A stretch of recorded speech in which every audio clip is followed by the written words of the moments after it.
Welcome back to another edition of AGI, Schools Out Saturdays, where we talk about preparing students for their future, not our past. I have a great episode for you today. My business partner, dear friend, parochial school principal extraordinaire, Ronda Swartz. We're going to get into the future of AI, the Pope's encyclical, some business ventures that we've been involved in lately, the start of the school year, and the state of AI in the Midwest and education. Rhonda, introduce yourself and tell us what it's like being back at school. Well, thank you, Jason, for that great introduction.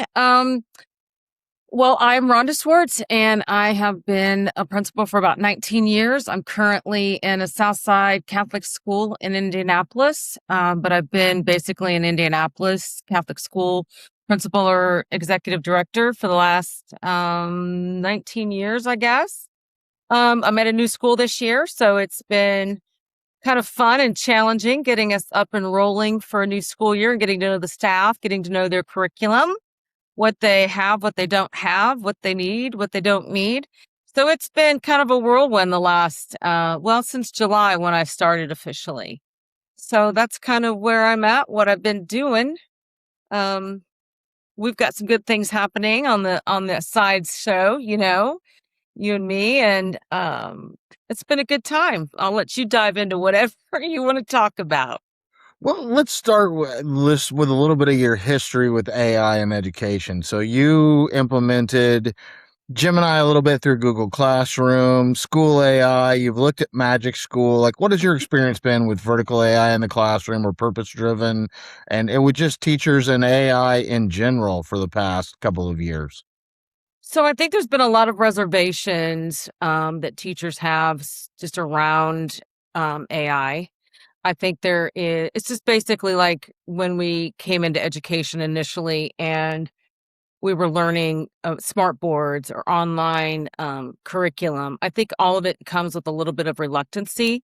And I definitely think I've seen that. There are some teachers that really want to embrace it, but they don't fully understand AI's capabilities. They're just using it at a very surface level.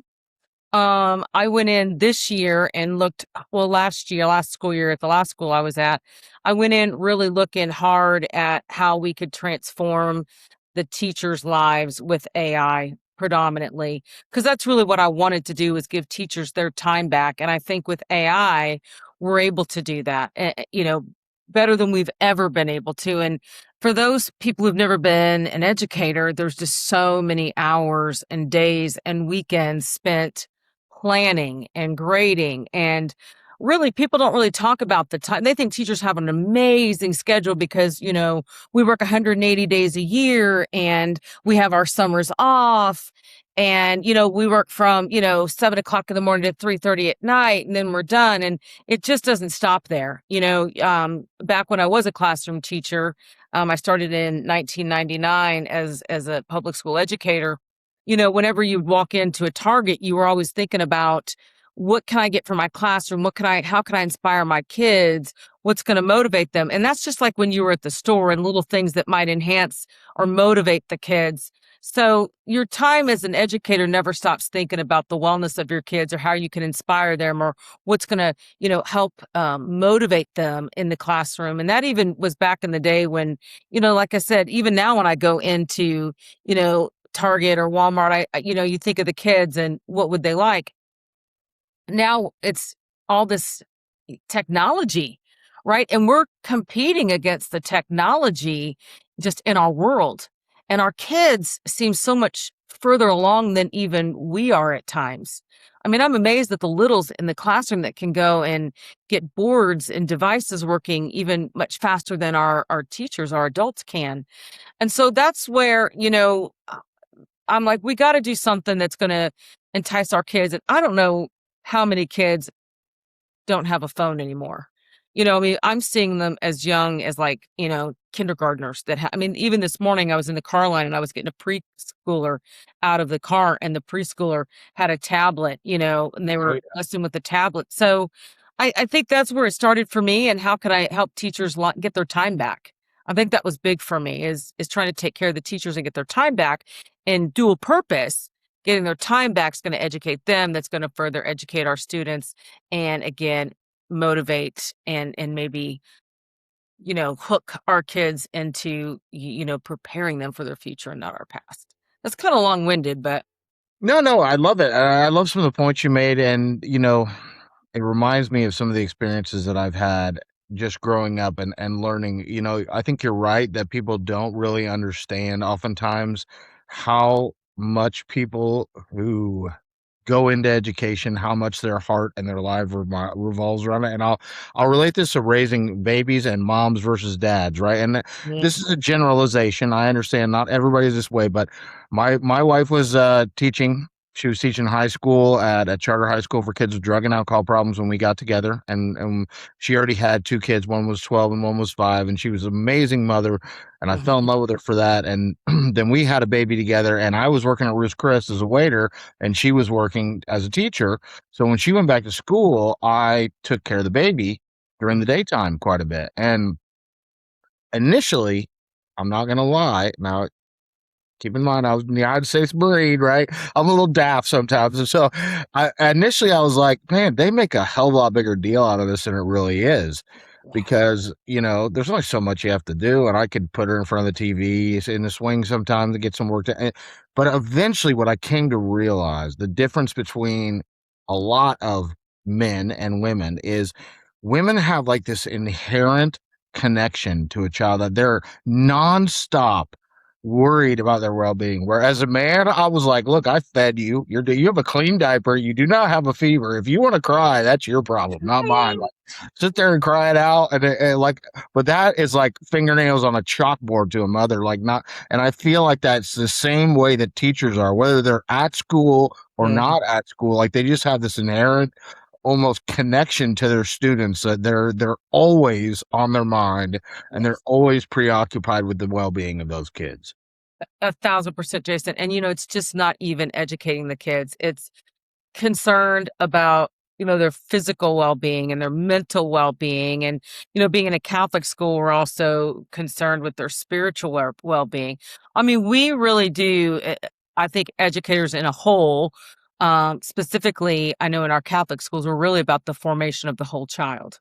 And so we would be amiss if we didn't really concern ourselves with educating our students around AI, educating our adults, the teachers, and the students around AI, the wellness of it all, and where we're going in life and in our world.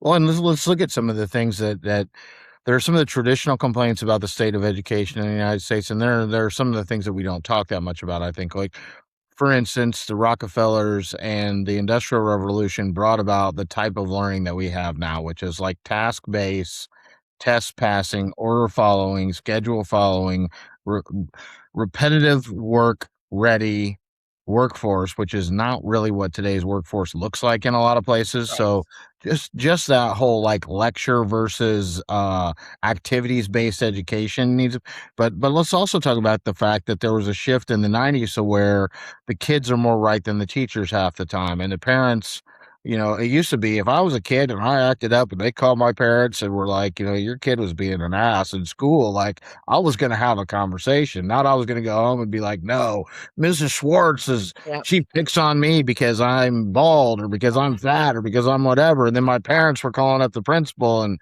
saying, we don't like how Mrs. Schwartz is treating our kid. And the Yeah. principal was backing up the parents more than they were backing up Mrs. Schwartz. I mean, we've seen a lot of that in the last couple of decades, and that's got to be very difficult to deal with as a teacher. Yeah, I think that's one of the reasons why many of our educators are getting out of education.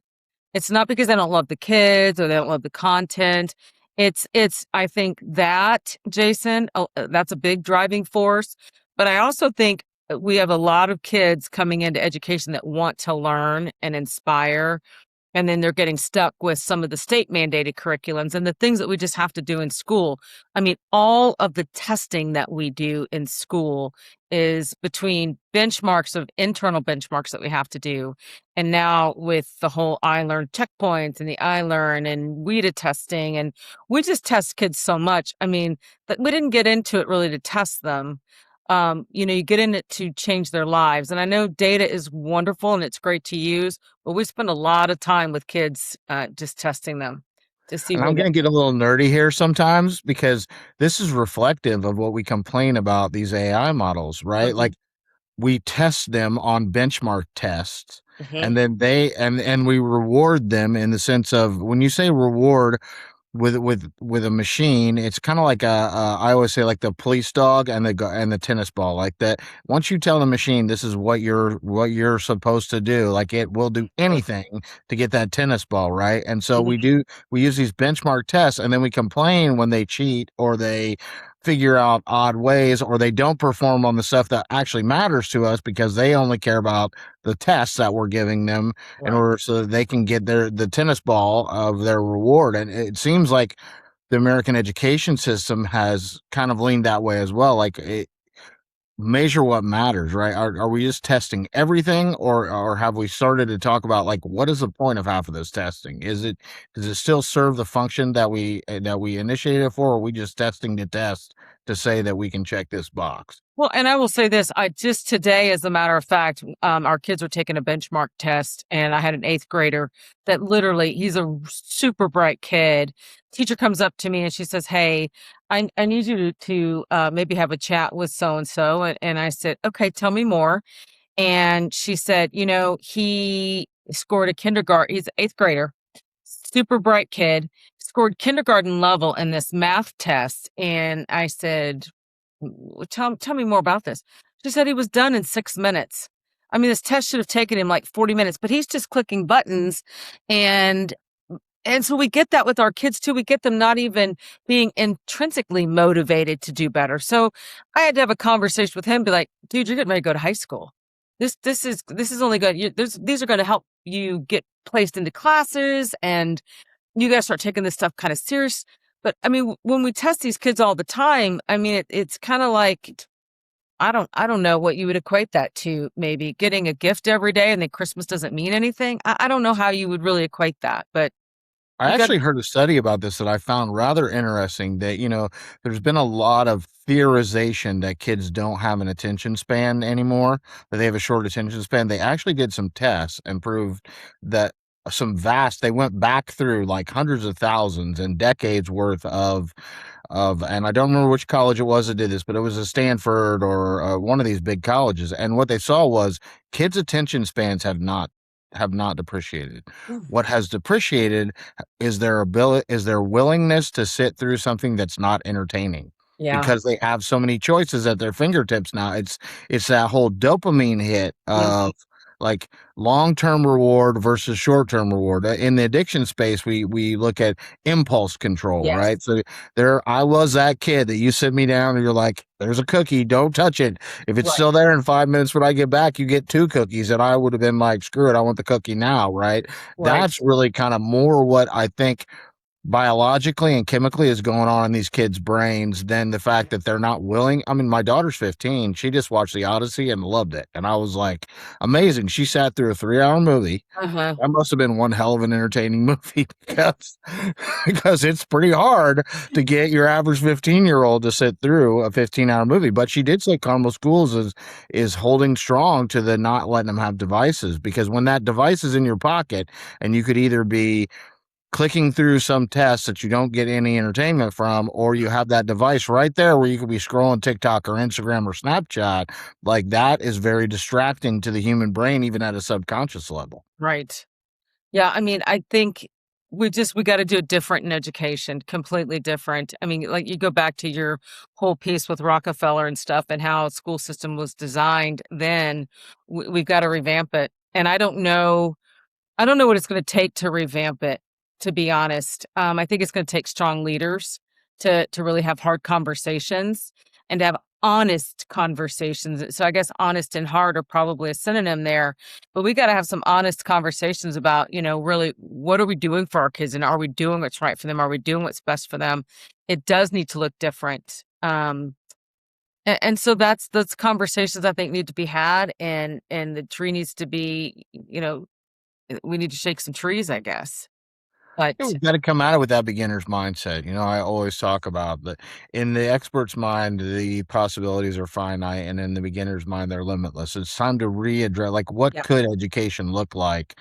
Let's break ourselves out of the cage of what it has looked like and what we feel like it has to look like. Mhm. I'd say, like, what could it look like? And I do think that, one of the things that you and I have talked a lot about is that's a conversation for the community. That's a Yes. conversation that needs to involve the students and the families and the teachers and the Yes. administrators and the board. Like, this is a big collective conversation that Mhm. if we get it right, we could have a very bright revamp of education. If we get it wrong, then we will be swimming against the stream for many years to come. And Jason, I think this is a great segue though into why I'm so excited about Wooden Boy Industries, if Yeah. I can be honest. I think Well, I'm super excited about Wooden Boy Industries because I think, we're really hitting a bullseye here. If we can start those conversations with I'm glad you're pulling this up with the families and the boards and the communities. We'll talk a little bit more about this, Jason, because I mean, I really love what we've done and you are the spearhead for this. well, the idea is that one of the things that I've really noticed is with anybody coming in and saying you have to do this is Mhm. not an effective way to help people move along a hard journey. What you really need to do is identify their pain points Mhm. and help show them how something like a new technology might alleviate some of those pain points, right? So when we talk about the fact that not only does it need to be everybody involved, and I'm not going to share this forever, but the website is woodenboyindustriesai.com, and it'll be in the show notes. I'd love for people to check it out. But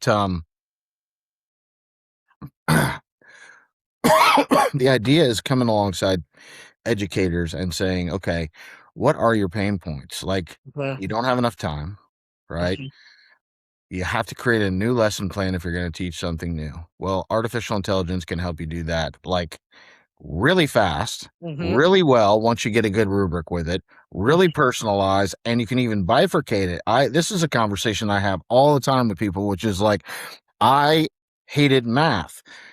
I don't hate math now, but it has to be explained to me in a different way than just write Yes. numbers on a piece of paper. Like, I hated hell, I'm an English lover, right? But I hated writing rough drafts and, Mhm. like, the way that we went about it. But I love sticky notes and design, right? So if you would have said, what's the thesis? If you would have put a bunch of boards on a wall and give me a handful of sticky notes and have me put theses and stakeholders and main ideas and other, like, I would have totally got into the whole design of an essay.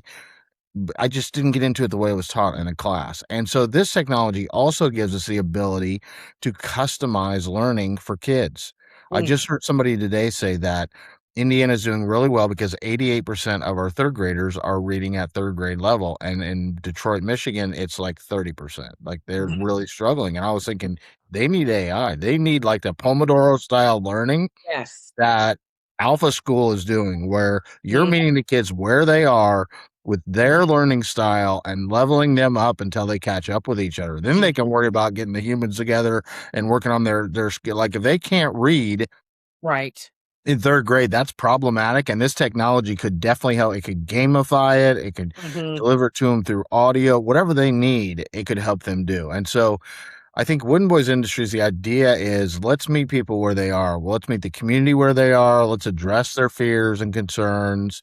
But even more than that, I really think we have to have a conversation about the DNA of the education system Total. changing to address the world that is soon to come. I mean, I think that's, Jason, you were just talking about how you weren't such a great student necessarily, but you're great with post-it notes and those sorts of things. And one of the things I love when we work together is how your mind works and how fast you think. And I love how you're constantly using Whisper Flow. And mind you, we're not getting paid or endorsed by Whisper Flow, but that is a tool that so many of our kids that maybe don't type well, but really have some thoughts they could get down.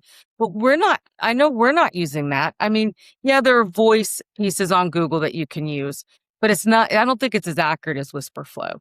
and it picks up a lot of background noise. But those are the kind of things that when we get technology in the hands and it's used right, and we can really take kids to their strengths. Because one of the things I find difficult in education, we've done it for years, we're going to continue to do it, is we always look at where the child is struggling. And we should, because we want really well-rounded students who can critically think. And, our subject matters across the board, help our students critically think.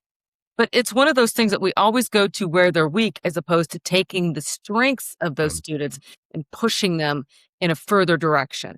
Like if you're a math student, push that child, challenge that child. And sometimes you're in a classroom that's maybe not leveled, or different, courses. It's real hard to push that child that's got that strength in a subject area. You can do it with AI, and you can do it easily and effortlessly. Yeah, and I think you can free up some of that busy work time in order, because it wouldn't. If you say to me, "Well, project-based learning is great, but it takes a lot of planning and a lot of time." Well, AI can help you make that plan a lot faster, and it can actually take some other work off your hands so that you do have time for more of this project-based learning. Listen, And I was trained in project-based learning 25 years ago. And yeah, I go back to my days of being trained in project-based to what I can get now at the click of my fingers. yeah. It's remarkable. Yeah, and I know people will say, "Well, these kids have to be able to write." Well, I'm going to push back on that. I mean, yes, they have to be literate. I would Mhm. agree with that. But if you look at the some of the greatest thinkers in in Yes. recorded human history, if you go back to the Euclideans, the ancient Greeks, the ancient Romans, when philosophy was thriving, right? Like a lot of those people couldn't write. Some of them could. Socrates thought if everyone learned to write, it would be screw up democracy or whatever. But he had people. Right. He was Yeah. just trying to hoard the writing. He had great minds having great Yeah. conversations with him that could not write. So the fact that everything has to be done by writing an essay, no, let's get back to the kids that have strong verbal skills. Like let Yes. them tell the story. Yes. Forget about writing this. So let them talk to AI. Let that transcription tool capture the story Yeah. as they bring it to life through their voice. I And the love a kids, Socratic. Yes, I love that when the kids are really talking and they're engaged, and yes, that spawns the thinking also, and that is a skill. I mean, communication is a skill that everyone needs. it Verbal is. communication, right? And So, it's as strong, if not stronger than writing. It's like, I mean, you and I have played with Chat GPT voice. That the whole idea of like having a Jarvis, I love it. I'm working for a chakra now, and we're doing business process automation for small to medium sized businesses and stuff. I'm not trying to poo-poo anyone, but like when I see people using ChatGPT or Claude through the browser, copy and pasting stuff, I'm like, or getting into HubSpot and putting stuff, Mhm. I'm like, you do understand, right? That AI is at a point where you can just use Claude Code or ChatGPT Codex as like the operating system in Mhm. your computer. And you can tell it like, hey, go into HubSpot and add these names into our CRM, our client Mhm. management system, and then create me a dashboard based on what's going on. I never go into any of those applications anymore. And maybe you say that's lazy. I say that's the future of work. These Yes. kids are. That's how they're going to work in the workforce. They're going to have the computer from Star Trek or Jarvis, and they're Yes. going to be talking to it, telling it what to do, and they're going to need to know what questions to ask, what good enough looks like. But they're Yes. not necessarily going to have to know how to click a mouse around and hand type everything in through a keyboard. No, I 1,000% agree. And I'll tell you, that I could just speak to my son who's in college. He's not using AI to his fullest potential, and I don't think they're doing that great of a job necessarily showing the kids or having the courses available. I think you have to be in specialized courses, like specialized, like engineering, to even get into some of those courses, and I think that's a disservice, Yeah. to people that are taking education courses or business courses, you know, doctor courses. I think it was Elon the other day, and of course, you never know what's true or not true necessarily, but I think Elon the other day said doctors really may be kind of in danger in the future, because AI will be able to answer questions more effectively, maybe diagnose, perhaps even do surgeries. I mean, we've seen that already with robots doing surgeries. Yeah. So, I think that humans and AI are going to work side by side, but you're going to have to be like the best doctor will be able to do 10 times as many surgeries using a Yes. robot, using robotic help. And that sloppy half-ass doctor, like, good luck getting a job. And it's going to be Yes. the same in every industry. Like, if you're on top of your game and you're willing to continuously learn alongside this technology, like, you have absolutely nothing to worry about. If Hmm. you are somebody who quiet quits and just clocks in for a paycheck and like your job doesn't really fire you up, or then you better find something that does, because this technology is going to change things in ways we don't even dream. But that's where I want to get into this new idea that I've had, which is, I think, and I'll use the analogy that you like. I'll use two different analogies if you don't mind. Yeah. I think what we're currently doing in business and in education in most places is like if you went back to the 1800s, like Little House on the Prairie days, Hmm. and you dropped a Mercedes Benz in the middle of the street and then just walked away, right? And Right. people would walk around and they would look at it and they'd be like, huh, it has wheels like a carriage. Mm. And if you open these doors, you can get in. It's real comfortable and it would protect you from the rain. Like, this is pretty cool. Where are the horses? Let's strap a couple horses to this and Right. drag it around town, right? Like, Hmm. they don't understand that if they turn the key and put their foot on the gas pedal, the horses are no longer necessary, The right? potential. Yes. And the other analogy I would use, particularly in the classroom, is it's like we have this new lamp that is really powerful, doesn't Okay. doesn't take a whole lot of electricity, right? And we're moving it around the classroom. Like, if we put in the student section, then the students, we might think they can see the answers a little too well, but they definitely have theirs lit up. So we move it over to the teacher's desk, and now the teachers, can use this light to help them shine some light on work that they could get done, or we might even teach a class on this light, because it's like AI, artificial intelligence is not the light. It's the Hmm. electricity running through the building that Yeah. allows the light to come Huge. on. That's huge, Jason. If people could really just take a minute and process that, that's huge. You know, And um, if you take into consideration, let's not go on Elon's timelines, right? Because I right. think he's always a little ahead. But let's just take the next decade of how much the workforce is going to change.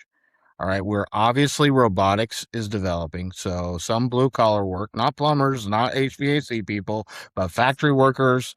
Like, we're going to have a lot of robotics inside of factory workers. So robotics jobs are going to be more prevalent than actually packing boxes jobs, You know, right? We're in healthcare and everywhere else. We're going to have a country of geniuses in a data center and at a tip of our hands that can answer any questions that we need answered, yep. right? Most cars are going to be electric and probably self-driven in the next decade, including Right.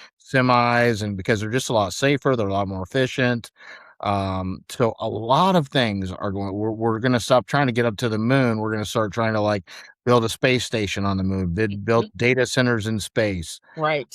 Nuclear power is going to become a huge thing. I found out that Purdue's not just building the hard tech corridor between Indianapolis and West Lafayette, but now they're working with Chicago to try to build the quantum corridor going north from West Lafayette to Chicago. So quantum could change everything even more, and they seem to be making some breakthroughs. I've always been, I'll believe it when I see it with quantum, because it's like self-drive Teslas. Hey, we've been getting them next year for 20 years now, but apparently they're pumping a bunch of money into it. So something must be going. So we're headed for a very different future, right? Mhm.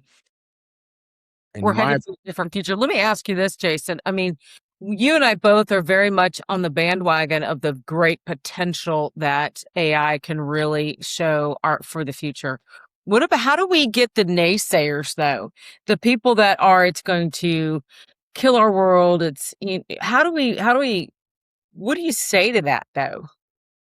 It's difficult. I mean, I think that I'm combative by Yeah. nature. So, but that rarely you get more bees with honey than you do. So Zuckerberg, who I'm not a huge fan of, but I mean, he just put out like a big essay that was actually really positive. And the biggest thing he highlighted in it was, okay, listen, data centers might have been screwing people over for the last 20 years when they built them. They might have done some damage down in South America. He didn't say this, but I'll tell you, because Right. if you read Karen Howe's book, she loves to tout how much we made promises in third world Oh, countries yeah. and then didn't follow through with them. He's like, but times have changed. Yeah. Your community has so much leverage. First off, like loop water stuff means the water thing's not even a question anymore. So your Mhm. concerns about it being ugly as a sore thumb and electricity, like those are the real questions. But these data centers are chomping at the bit to be built. If they're not built, we cannot power an AI future. Mhm. Lean into it and get something out of it for your community. Mhm. Get lower electricity bills, get guaranteed for 10 years, like free electricity bill Yeah. freeze, or get social services paid for. Some of the social services that we provide in smaller and rural counties, like I said, get a Waymo, like get Waymos in like Jasper County, Indiana. Like every time I've gone for behavioral health or recovery based services, always like people can't get anywhere. Well, get Right. electronic cars or a trolley and have the data center pay for it. Like, lean into that. So I think that it's the same Right. thing in education. Yeah. Yeah, that's a great point, Jason. That is a great point. Yeah, find the positive. Find whatever Um, the negative is and find the positive. I believe in that. I two of my favorite words is opportunity and possibility. And I think that's what we need to focus on. Opportunity and possibility. Like all of it, throw it on a whiteboard, brainstorm it out, and whatever the negative is, find the opportunity and possibility in there. I think and that that's will what I love about you. You're such an optimist. And that optimism yeah. changes minds. It, I mean, you can say, I don't want this because it's gonna steal all my data and drain all the lakes. And I can say, if you don't get on board, you're not gonna have a job in 20 years. Like, and we'll just keep going back and forth and back yeah, and forth. Threat versus threat, right? But if we right. can say, well, what could we do? Right. What could it do? Where can we meet in the happy middle? Where can we give it a try? Where are we just going by the clickbait media that we've all been fed, either to the extreme positive or the extreme negative? Like, let's figure out what the real possibilities are together. Well, yeah, I think if you focus on the good, that's what you'll get. And I do believe on our planet there are more good humans than bad. And I think if we collectively look for how it can enhance us just as a civilization and just educationally, just our humanity overall. I mean, I really do think because there's a lot of naysayers, as you and I both know, surrounding AI and the potential threat of AI, and it's true with everything. I mean, we can walk outside. I think you've got to have that, God has a plan. I think you have to have that opportunity, possibility mindset, that positive thinking mindset around this. There'll always be those people, but I think if we're going to transform, we have to have those two words in our vocabulary. Well, and I used to say, I used to say quietly, and sometimes even on the podcast, I hear teachers say, like, it's moving too fast, it's not fair, we don't have time. And in my mind, I used to think, and again, I'm always a debater, like I'm always arguing Mhm. before I come to a conclusion. And I used to think, like, get over it. Like everybody has that problem. But then I sort of realized, like, yeah, but not everybody has like the future of children in their hands, right? Exactly. It, And so teachers have a heightened responsibility yes. that you really have to empathize with, but this is what I'll throw at that. Look at what we did with social media. We said, this is too scary. We don't understand it. We'll let the parents deal with it. We'll let somebody else deal with it. And it didn't come out well. So this is a call. This is a call to all society, but to education in particular. When Mr. Potato Head has a large language model in it, and it can talk to me the same or Barbie or my Star Wars man Boba Fett can talk to me when I'm 5 with the exact same cadence and fluency that my friends do, it's going to confuse the shit out of me if I don't have some adults who are willing to help me navigate that. That's 1,000% correct. And that is, I can see where people can get really fearful of that. But again, it goes back to us having a bigger obligation as educators, you know, to protect our children, to educate them and really show them, you know, again, I go back to, we have huge responsibility on our shoulders as educators. We're really working to educate, but also help find that goodness in kids. And parents, I think, really rely. I mean, I just said to kids the other day, you are with me longer at school sometimes than you're with your parents. Yeah. And that's true for not just in my school, but in all schools. I mean, I have some kids arriving at before care at 6:30 in the morning and don't get picked up till 6 o'clock at night. And then their bedtime is 9 p.m. I mean, those children are with us the majority of their day. And so we do have a moral obligation. We have an ethical obligation, I think. It's broad shoulders. Well, and it brings up another thing that I want to share that you and I are going to get to do in November, which is Okay. the talk at the HECC Yes. convention, right? And so I'm gonna share that flyer Yes. along with Teacher Tuesday, which I'll let you talk about next, right? But Sure.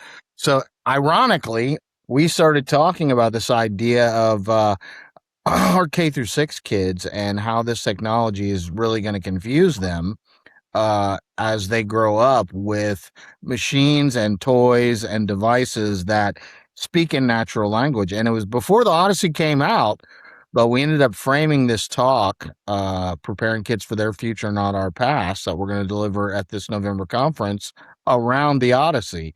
And the idea that sycophancy, which is AI's tendency to tell you what it thinks you want to hear, Uh-huh. is very dangerous, like the sirens call in the Odyssey. Like if kids get sucked into every time they get in an argument with their best friend or their parent, the AI is telling them they're right. If AI is telling them every idea they have, they're an absolute genius, whether it's a genius idea or not. We're going to have a multiplication of the problem with giving everybody a trophy for just participating. That's going to make that look silly, right? So this Right. idea of preparing them for that alongside in the Odyssey, there is I never pronounce it right, but Cherubus and Scylla, I believe, are that Odysseus has to navigate between this like man-eating whirlpool and this man-eating mountain that he has to drive between. And to me, that's where anthropomorphism comes in, which is Yes. this idea of thinking that uh, AI might be sentient. And if that's a two-sided coin, because if we don't teach them, like, hey, you can't tell Siri it's a dick all the time or talk down to this Mhm. AI because it's just a machine. The problem with that is that it talks exactly like humans. And so their subconscious that's going to bleed over into their communication with human beings. But the inverse of that is if we don't help them to understand at the schoolhouse rock type of level of how a bill became a law, that this is really just a machine and a bunch of ones and zeros Uh, that you think is your buddy or your friend, like then they're going to start to develop these weird relationships with right. AI and think that it's sentient long before it is. Well, and Jason, I will tell you, I was kind of blown away at just the number of kids anymore that are just addicted to devices in general. Wait till we get this going on. Do you know what I'm saying? Like, Yep. there's mental health crisis happening around technology that we aren't doing good enough job of supporting our children. And I think that is the conversation. I mean, if anything else, let the red lights go off, let the red and blue lights go off, that we have an obligation to protect our children's mental health surrounding all of the technology. And honestly, I would wonder whether or not we've done that as well as we could have um, in the past. And I don't know that we're doing it well now. Because I think again, it goes back to a fear-based of educators not understanding AI completely. But also it's the one more thing to do. And all of that combined, of course, no one wants to teach anything wrong. I think as educators, we want to be like perfectionists almost. You know what I mean? Like everyone wants to have all of the answers. I was always the teacher that if I didn't know the answer, I'd be like, that's a great question. Let's look that up. But I think there is a fear of not having all the answers for the kids. And that's where, though, I'm going to go back to, I'm not really, just was not a plug necessarily for Wooden Boys, but this is where I'm going to go back to Wooden Boy Industries, that I think we can help find the answers to some of these questions and help the big pain points and problem solve. And it's the polarization thing, right? Yeah. I mean, we say learn from history, but I think we're not looking at social media history. We want to learn from World War II and like not who cares? Like a lot of horrible things happen, right? But Right. which is more relevant to my child's upbringing? what happened in on the Trail of Tears and in Nazi Germany, or how much social media has impacted the mental health and well-being of the current generation. Like, Well, they're both relevant, but one should take a little bit more precedence because it's going to affect them strongly. And then I would say the polarization thing is like, yeah, it's horrible to be a racist, but now I love cultures, right? yeah.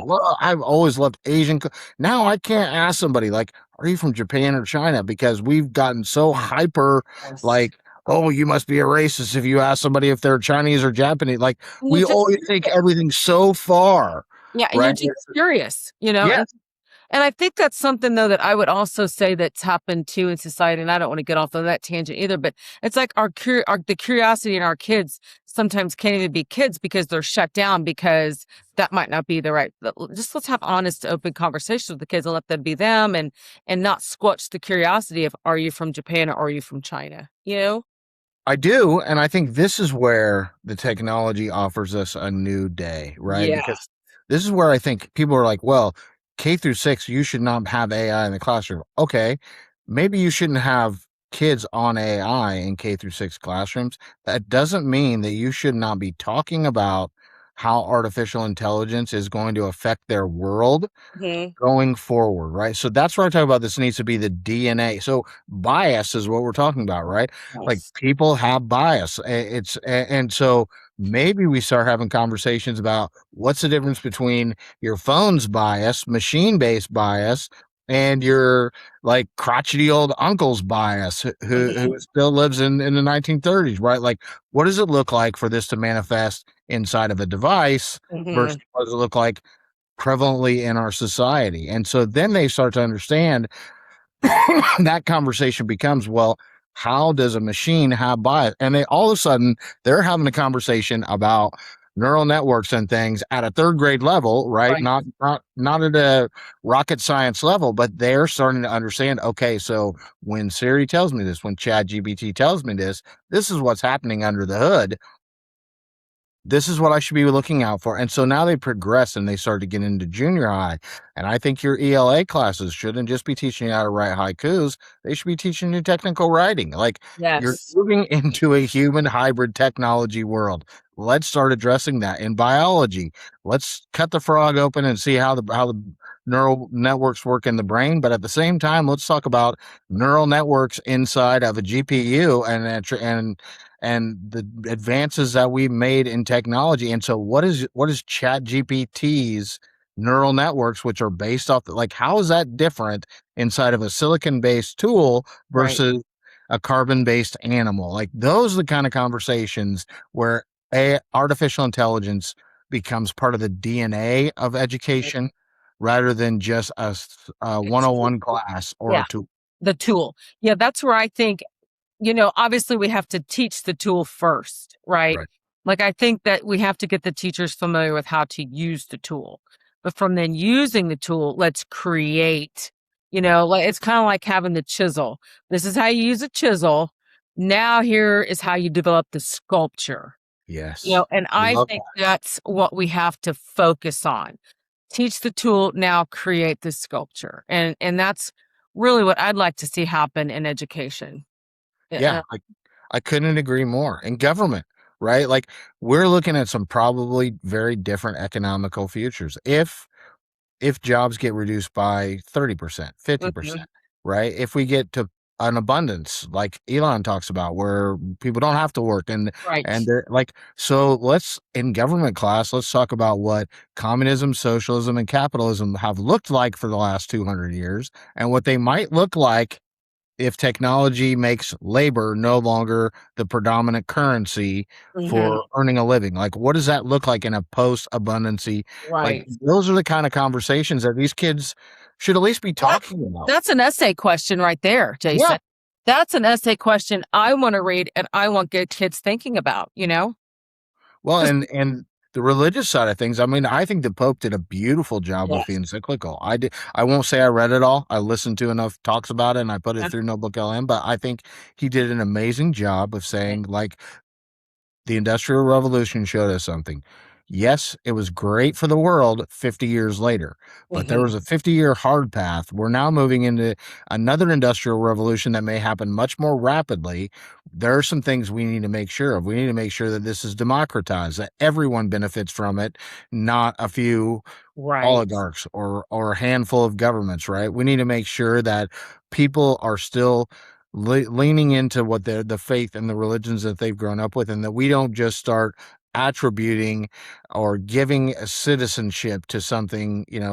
We can get into the scientific whether we're going to hit that yet at some point in time, but we're not there, and Right. people are already having those conversations. And I think he has a very poignant point of, just because Yes. it sounds just like us doesn't mean that we should start like we have with organizations, giving it personhood, giving it Right. abilities, and we don't even know what the hell's going on under the hood half the time. We're moving too fast Mhm. without talking about the ethical ramifications of this.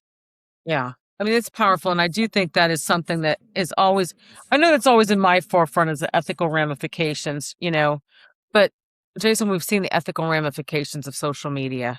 Yeah, I mean, you know what I'm saying? Like, we just have to do a better job of preparing our students, yeah. you know, for what is to come. And no, it's not even what's to come. It's what's happening right now. Right. Like I think in education, that's my fear. If I can be honest, is people are like, oh, it's going to happen. No, no, it is happening. I think that's my biggest fear is I hear educators talking, oh, well, that's coming down the pike. No, no, no, no, no. It's here. And that's what scares me the most is I think we're kind of like sitting back on our loins thinking it's maybe not going to happen. And it is. And that's where you and I agree. I mean, we agree on most things, but I think Mhm. that if you look at the social media again, if you look at television, like, it's always in hindsight that we're Yeah. like, oh, maybe I shouldn't have let my kid. Like, I'm a Gen Xer. A lot of us thought the whole Yes. world was just going to fall into our lap and things were going to work out well. I guarantee you a lot of that correlates to too much time in front of TV, where Yeah. that was the case with every story, right? The Right. TV raised me as much as my parents did. I'm Yeah. not begrudging my parents, but I am Right. begrudging society for not having more conversation about it while we were there rather than in the rearview mirror, because Right. this stuff is moving so fast. Yes. We can't do the rearview mirror thing here. We need to do the let's get ahead of this. Let's be talking Yes. about what's right in front of us right now and what may be to come. Even if those futures are uncertain, let's Yeah. let's discuss what those three possible futures might mean for Exactly. all of us. Yeah, and I think that just goes back to having, again, truthful, hard conversations. But also, I'm a person that I really do like to form a plan, but I also like to execute on a plan. And I think, we've got to formulate the plan, but then execute. And I think there's a lot of talk happening, but nobody's executing. I don't know if it's the fear of taking that first step forward and executing a plan, but I mean, you got to have a defense to an offense and an offense to a defense. Well, and this is where I'm going to give a plug for Teacher Tuesday and let you talk Okay. about Teacher Tuesday, because that's coming up, Yes, it right? is. So I do think that one of the things that the Chinese have really shown us, they've shown us a lot of right ways to do things. And I'm not a proponent for the CCP, but China as a whole has done some things fairly well, right? And one of the things that they've done is, if you look at, like, Alibaba is 10 times bigger than Amazon. They're Yeah. amazing at creating network effects. That's why TikTok is so Oh, effective. yeah.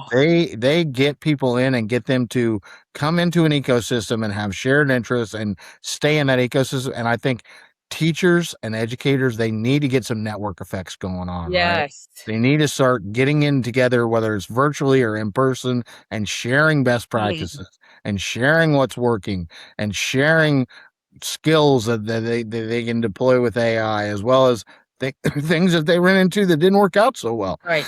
Right. So talk about Teacher Tuesday. I really like Teacher Tuesday, Jason, and I'm so glad that you are doing this with me because you are really, I think, exponentially very far along in AI.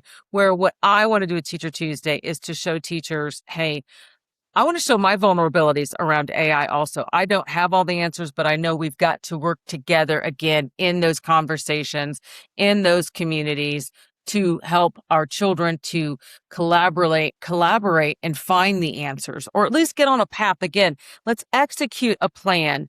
And so Teacher Tuesday is an opportunity. It's free. It's on school. It's on the oh gosh, help me, Jason. What's our platform? Yeah, School Launchpad. AI Launchpad. It's free Yep. on every third Tuesday of the month. And it's an opportunity, I think, for us to educate teachers around different topics, and also an opportunity for us to start conversations, build community, ask questions, show expertise or vulnerabilities. I mean, I'm all about, I love to learn. I love to grow. I think most teachers do love to learn and grow, but many are just afraid of AI, and they're afraid of, not having the right answers, or they're afraid of being on one side of AI or the other side of AI. I think it's about having real conversations, authentic conversations, and helping us to grow as educators, as a community, as a world. And our first topic this next Tuesday, Jason, what are we going to talk about? Well, we're going to talk about some of the common pitfalls with AI, and I'll give you a for instance that I've thought a lot about because I saw this in healthcare. I'm not saying it happens in education, but I'm betting it happens in education, right? So, when I was at a healthcare company, we didn't have FERPA, but we had HIPAA. So Yes. there are certain regulations around industries like education and healthcare where if you leak data, it's a big problem, and Yes. your whole district can be in trouble for it, not just the individual, right? Same thing in healthcare. So we oftentimes would be in the Microsoft environment. This was early days of AI, and most people trust Microsoft the way they trust Apple. If they made a mistake, we knew they were going to CYA. They were going to help you out, right? Right. So we would get Copilot paid licenses, which was the AI that's infused in Microsoft Mhm. for the leadership team. And that meant that we could do anything that we needed inside of our SharePoint or whatever. We could use documents. We could connect it to our client management. Like it was all HIPAA protected because we had a business agreement, a business Mhm. associates agreement with Microsoft that said if we were paying for Copilot in our environment, then that stuff was all protected, HIPAA protected by Microsoft. Well, That's employees that didn't have a paid Copilot seat, right? There is also Copilot that you can just get on the internet for free. right. So they heard Copilot. Oh, cool. We can use Copilot and it doesn't matter what we do, right? The same thing probably happens in Google. I imagine a teacher might have a Google Workspace, which is Right. FERPA compliant using Gemini, but they also might have in a different browser I their do. home Gmail open, and you can open Gemini in both of them. And where you're covered by client client data in one, you are not covered at all in the other, and you may not understand that. So we're just going to kind of go into some of the nuances. We'll probably look at Notebook LM, which is one of the best teacher tools out there, some low Yes. tools, explain what FERPA actually is. And Claude just launched Claude for Teachers. I had Hunter Hickman on here. It was I love him, and he said it on the podcast. So he was going through Claude for Teachers, and I'm like, so is it FERPA compliant? And he's like, well, if our district gets an enterprise license with Anthropic, which is the maker of Claude, then yes. But just the teacher free tool is designed with FERPA in mind. Like that's the kind of stuff you Absolutely. really got to watch out for. Yes. That's the kind of wordsmithing that these foundation models that are trying to get you to get your district to get an enterprise license. So they're giving you a free tool to play with. Like, okay, not cool. Like you're going to have to de-identify stuff before you Yeah. stick it in there. You can't just go putting student records and social security Right. numbers and grades into the free Claude account. So those are the kind of things I think that this Tuesday we're just going to kind of go over Yeah. one-on-one I with. think it'll be a good conversation. And, I hope that we get some turnout and additional questions that maybe we can cover in future topics, the things that people want to learn or know more about. Again, it's free. And I think it's a great opportunity again to build community and just learn from each other. 7 p.m. Eastern Standard Time on School. The link will be in the show notes. So you'll have to sign up for a free school account, and then you just go to the calendar, and you'll see it's on there once a month. We have a brain trust on Thursday Yes. mornings where we get together early morning, and everybody just kind of shares. It's not just educators. It's got a lot of vibe coders, a lot of people from a lot of different walks. kind of share about what we're doing. So there's a lot of cool stuff in that school Yeah, community. I've been missing our Thursday mornings because I've been doing car duty. I'm hoping to get back to it next week. Did you have a good conversation this morning? It was just me and one other guy, and I was actually headed over to launch Fishers for an event, so we cut it short this morning. All right. Well, I'm looking forward to getting back on it. And that's great conversations with lots of people from different industries, though, Jason. So Art, yes, art. ID Tech, we got a career coach. Yes. There's just a lot of great individuals on there that have just, they're doing great things, amazing things. It's really interesting. So I will say I was at Launch Fishers today, and I see CIESC, and I actually think education's a little ahead in this space, because in the business space, the problem that I have seen is a lot of the events in the Midwest, or at least in Indiana, are either super low level, like this is how you start a chat GPT account type of, right? Or they're enterprises coming in talking about Eli Lilly, or, there's several of these bigger enterprises that have really, Cummins has given presentations, really cool shit. Yeah. But if you don't have $10 million to get it off the ground, good luck, right? Yeah. And so having more of this pragmatic conversation of how are small to medium-sized business owners starting to lean into this, and Leverage it sharing with more. each other, right? Yes. I do think that the teachers that are leaning into it, if you take your Stevie Franks and your Hunter Hickmans and your Ronda Swartz, like, you guys do have a community of people that is quickly growing, and CIESC is great at getting those people together. I know that Louis Ponce and Notre Dame, like, we're starting to have these conversations that I hope continue to grow and build on each other. I will say, and I've said it many times, I'm going to keep saying it, higher education wise, I think we have the trifecta in Indiana that could Yes. make us a powerhouse. I agree. Yeah. If you look at Notre Dame for ethics, right? Then you move down the street to West Lafayette, where you've got Purdue University, arguably the MIT of the Midwest. And then you shoot a little further south down to Bloomington, where you've got Kelly School of Business, law, medicine, and a School of Environment. Like, we've got the higher education bases covered. But higher education, they won't make money if they don't change that. And so they have kind of a little bit more of a push. K through 12, it has to be a little more intentional because it's more government funded. And so they could move slower. We just want to help them. I don't think we can move much slower. We're getting left behind. Well, people like you are shining stars in a cloudy night sky. And so I hope that all those who are trying to sail these rocky waters have a shining star like you to look up to help them. Thank you, Jason. That's nice. Thank you. And thank you for joining me. Oh, anytime. It's my pleasure. We will do it again. Okay. Whoa, man. Things just get real. Looks like this dude's riffing on 11 Labs. Is this guy using 11 Labs? And I wonder what model he'll work with next week? Yeah, ride that wave.